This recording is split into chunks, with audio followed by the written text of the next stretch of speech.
What is up, YouTube? Bubbles and Ball Cards back with another video. There has been a topic that has been taking the hobby content space by storm over the last week or so, and of course, you know that it is none other than the topic of shill bidding. I don't want to get into all of what everybody else has been talking about because I think it's been spoken on pretty well. And I honestly, with the trip to Canada and everything else, I didn't get to catch all of the details. But there is a space of the topic that I did hear about, that I did listen to, that has been brought up that I want to touch on, but look at in a different area of sorts. And I would like to get the viewers' feedback on this. So during Beckett's podcast, he gave the example, and then I guess he also changed it later on, regarding there was a period of time where someone had passed away that he wasn't related to. I don't believe they were friends, but they consigned the stuff, and he was like somehow involved, and so he asked if he could bid. And at first he could bid, and then later on it was all, the story changed. The point to the story is he was friend, relative, what have you, with the individual's items that were consigned, and the overall view on this is you should not bid on your own items, and you should not bid on a friend's items, so to speak, especially if you were doing it for nefarious reasons. And that brought me into thinking, because I have personally witnessed this and I have questioned, how in the hell is it okay?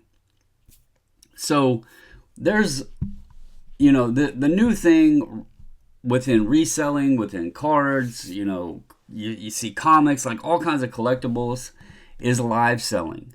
This is District, this is Whatnot, you have Fanatics Live, you have eBay Live. There's all these live selling spaces going on now.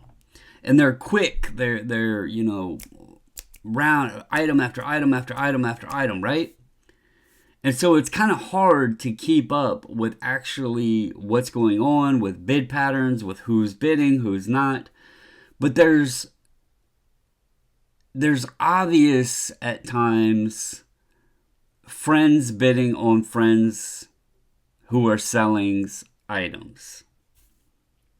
I've witnessed this specifically a lot in District, because District is the website, the host of all of the different marketplaces, but the marketplaces are owned by individuals or groupings of people that then are able to collect seller fees. So, for example, let's say I own my own marketplace on there. Let's say Bobbles and Ball Cards District Marketplace.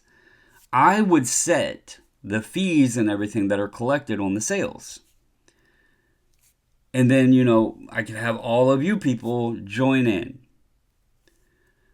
The issue that has arose, though, is I'm seeing some of the marketplaces that have multiple owners that are collecting fees.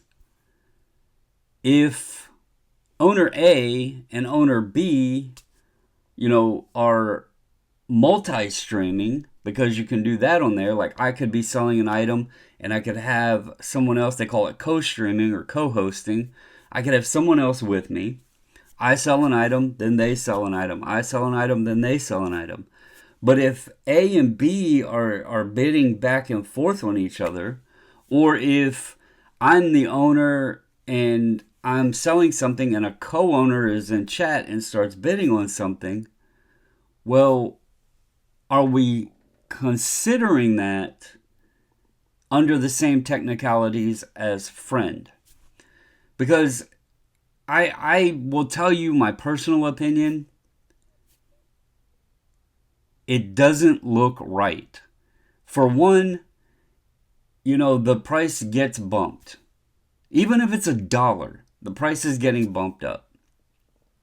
The person bidding within that auction or that participated in that auction is an owner of the platform or owner of the marketplace. So they're collecting fees, so every dollar that it goes up is more money into the owner group's pocket. So not only is it increasing the price for the seller, it's increasing the fees for the marketplace owners to collect. So there's more than just the seller that is benefiting from that bid being placed. Now, obviously, they're friends, they're connected, they're co-owners of the marketplace, so they are connected of sorts. So how is this okay? How is it okay for marketplace owners in this space to go in auctions of their own when they're collecting seller fees to go in and bid items up? And it happens all the time. I don't even mean if it's an owner and owner all the time. Let's say I'm just a random seller and the owner of the marketplace comes in and starts bidding my items up. Well, sure, great. My item's going to sell for more. But at the end of the day, that's putting more fees into that person's pocket because the price got inflated.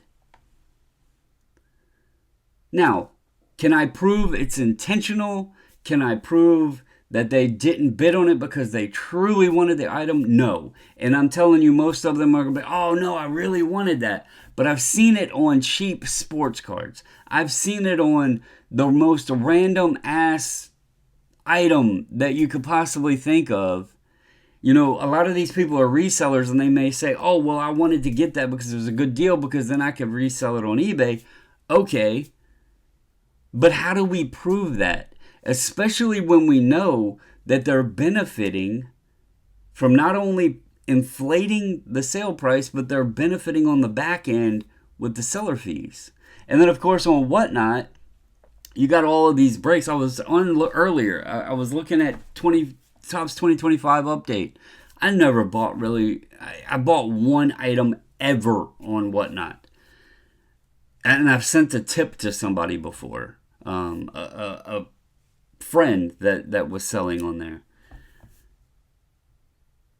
I was looking at it and like spots were going $60 to $70, and it made me think then, what stops from like some of these larger companies of sorts who have multiple people breaking, or you got sorters in the background, you got you have background people in many occasions, especially on the larger breakers and such.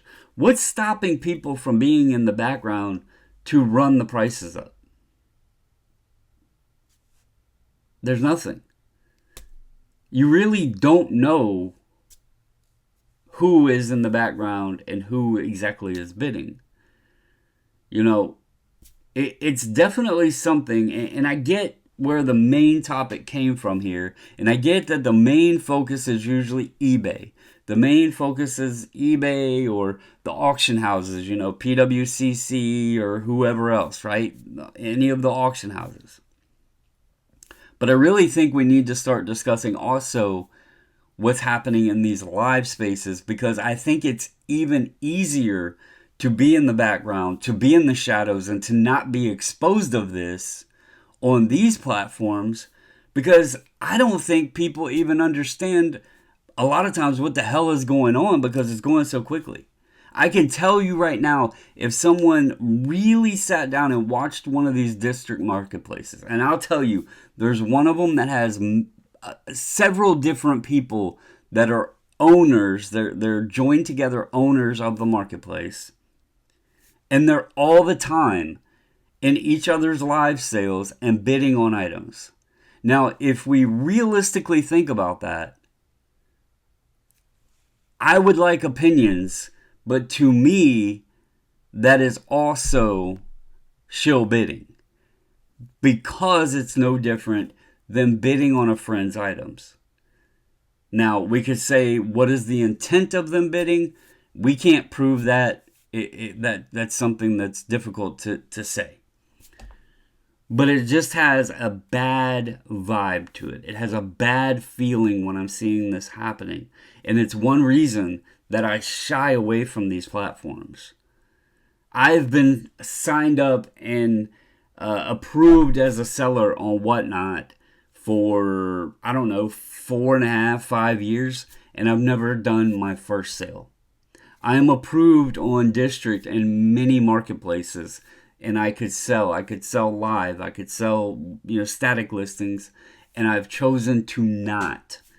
Part is because of keeping up with the shipping, but part is because I don't like that kind of atmosphere.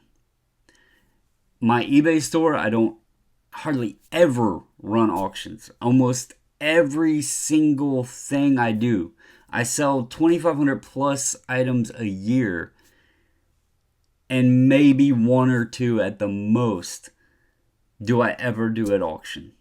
Now, I'm going to be honest, it would benefit me if I auctioned more because you're moving more inventory. A big key to Whatnot is you can churn and burn inventory. If you're able to source stuff cheap, if you can go to a card show and buy a bulk lot of cards cheap, or you can go buy out collections, you can get on there and move that stuff, make your money back, make some profits, put it right back in, buy another collection, go and sell it again, make your profits, and you can compound and stack profits. I get it. But I want to know how we as a group can actually prove or ever catch. Obviously eBay, you're never going to catch everybody. The auction houses, you're never going to catch anybody. But how could we ever really keep up with as many different people, many different marketplaces and stuff that are on these live platforms? How could we ever prove it? How could we ever catch these people? This is a topic that has been hitting heavy over the last couple weeks, and it is an issue that I think is way larger than we actually realize. So, comment below, let me know your opinions. I just thought it would be an interesting conversation, take it a different angle. I don't really want to talk about all the other stuff because it's already been discussed a lot, and I think there's been some very good videos put out on it. I don't need to go back down that path, but I am curious to hear because I have not heard much talk about the live selling aspect and what happens in those places. And I have witnessed the people. I have witnessed marketplace owners in District bidding on other marketplace owners or bidding on other sellers' items. And to me, if you are collecting seller fees, I don't know that it's necessarily the best look for you to be in there propping up the prices. That's all I'm saying. But anyway, let me know your thoughts. Let me know your opinions. As always, guys, stay safe, stay healthy. Until the next video, I'm out.